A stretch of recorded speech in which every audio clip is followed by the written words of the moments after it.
On the other side, ladies and gentlemen, the news is slowly tightening around the National Herald case. In a big crackdown, the Enforcement Directorate has attached assets worth 752 crore belonging to the Associated Journals Limited and Young Indian in a money laundering probe. Assets worth 90 crore belonging to Young Indian, which is linked to the Gandhi family, has been attached by the ED as well, while properties worth 662 crores belonging to AJL have been seized. The Congress has meanwhile slammed the action by the Enforcement Directorate and called it the BJP's desperation to divert attention from its certain defeat in the ongoing elections in states.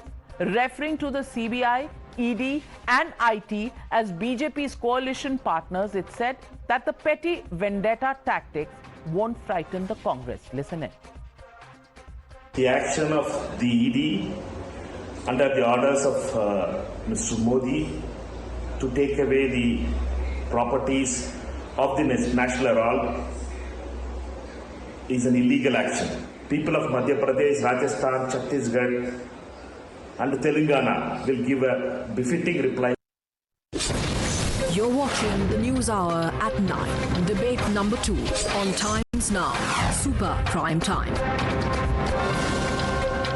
Well, it's Sanjay Jha taking on Shehzad Poonawalla on this debate. And Sanjay Jha, news tightening, and there Mallikarjun Kharge, Congress president, also comes out and tweets and calls this really, once again, revenge times. Everything is all about revenge. BJP in panic because they are losing, and that's why they are attaching properties. This goes through a whole procedure with the courts as well before any such step can be taken, Sanjay Jha. But it's all linked to elections, you think? Navika, I'm aware of this National Herald case because it started way back in 2014 itself. And it is clear as daylight that 10 years later, 10 years have gone. And let me tell you, I've been a banker before. I know a bit of finance. It is not difficult. It doesn't take so long in the age of electronic payments, and basically everything is now driven by tech, to know who's doing money laundering, who is not. It is very easy to find the source, the credit, which bank, which intermediary, etc., etc. You can even find out which is the correspondent bank abroad or which is the tax haven. Clearly, this is nothing but a smokescreen. It's a typical BJP's predictable template, pre-election, post-election, during elections. I think they are making, committing harakiri because people are now beginning to laugh. People are now beginning to choke with laughter because this is the BJP's old playbook being played out again and again because they have no other script. It's so hackneyed. This is all they can do. So here is my simple point. That end of day, the whole game plan of the BJP is, however, based on one assumption, that if you keep, damaging people's reputation and you keep saying they're corrupt and they're being raided, etc., at some point the people will begin to believe their story. You remember how much Robert Vadra has been in the news for like 15 years, and we know where those cases have gone. So here is the bottom line. The BJP today is politically desperate, and I personally believe Mr. Modi has got sharp political instincts. He can see the writing on the wall. And these are the last desperate measures. All right, last desperate measures, Shehzad Poonawalla. Otherwise, in 10 years, you could have gotten to the bottom of it. What you're doing now clearly is smoke screen. Respond. What is hackneyed is the repetitive, almost record-like tape recorder that plays on every time an agency does what it needs to do, that is act on corruption. First of all, Sanjay Jha, when this case started, it started because of a court order in 2012. The court did not allow you to get any relief and said that this matter should go to trial. You went right up to the Supreme Court to get the matter discharged. The Supreme Court said nothing doing. Then there was an IT income tax tribunal order which you challenged right up to the Supreme Court. You got no relief. You've challenged multiple proceedings. You got no relief. Attachment orders can also be challenged in the court of law. You got no relief.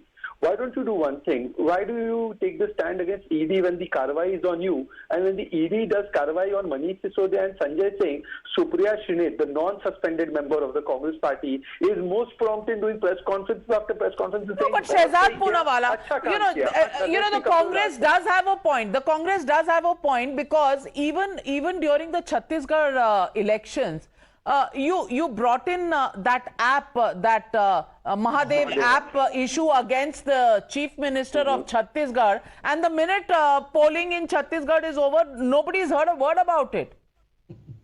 Navika, when was the money carrier or the courier of money, Mr. Asim Das, getting that money?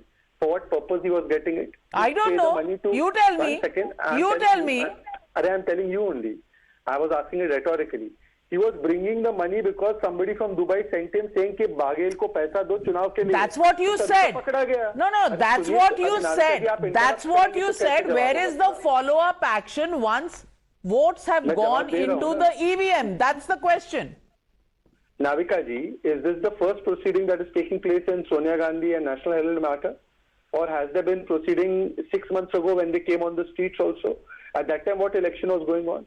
1 year ago also the proceeding took place when they were called Response, to... Sanjay Jha. One second. Navika, 1 second. Let me complete it. Navika, very quickly. My limited point is that if they have so much problem with the timing of elections, then let's have one election in 5 years.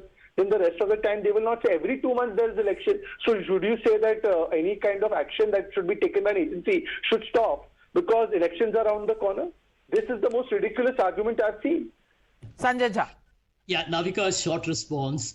I'm sure Shehzad knows the definition of money laundering.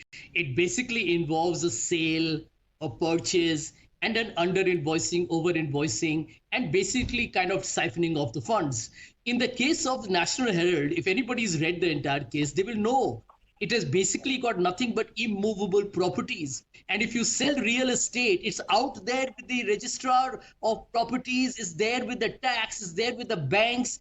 And let me tell you something, this is so brazen and blatant. You know, I think the BJP is now playing very kindergarten politics. If the people of India are born yesterday, they insult the collective intelligence of this country. I'm actually disappointed with Mr. Modi because he's a sharp political animal that I think desperation is now making them ready to suicidal acts. The people of India can see through this. Shehzad is trying very but Shehzad, Shehzad, I'm coming to you. But Sanjay Jha, on the Associated Journal's case, you haven't got any relief from the courts. Even now to call this entire action motivated is a bit rich, Sanjay Jha. Shehzad.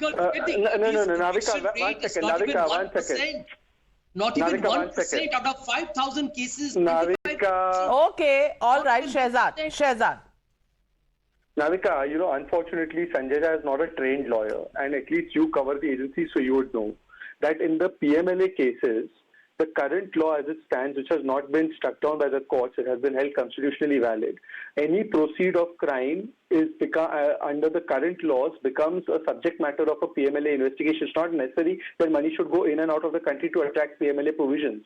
So clearly, if you don't know the law, 1 second, please do not interrupt. 1 second, Navika, please, let me make my point. No, they're taking advantage of the law was amended in the Congress regime, Sanjay Jha. So let's not get that wrong, Shehzad. Let's not interrupt. 1 second.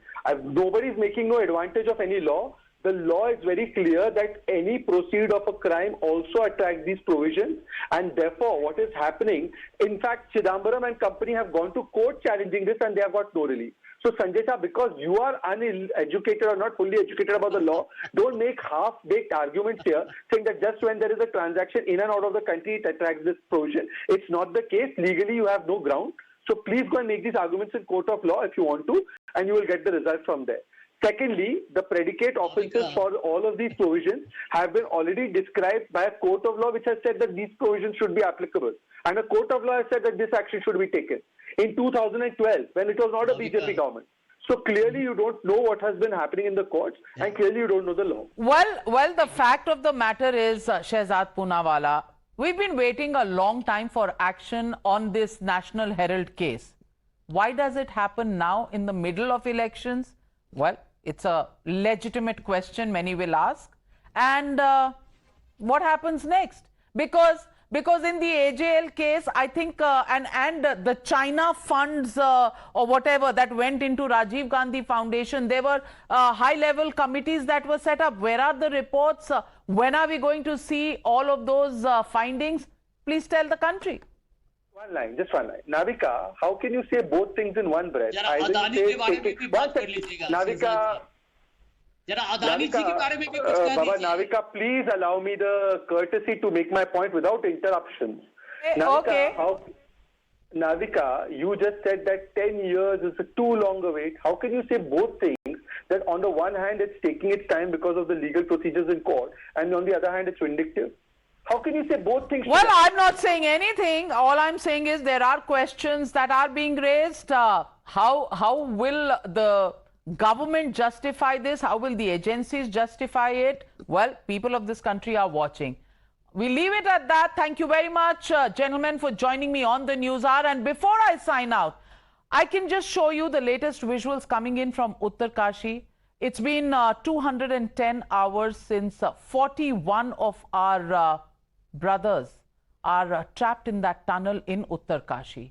We're being told that the drilling is going on and we are hoping that 41 of these workers will be brought out sooner than later.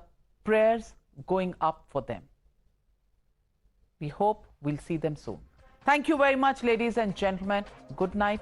Be safe.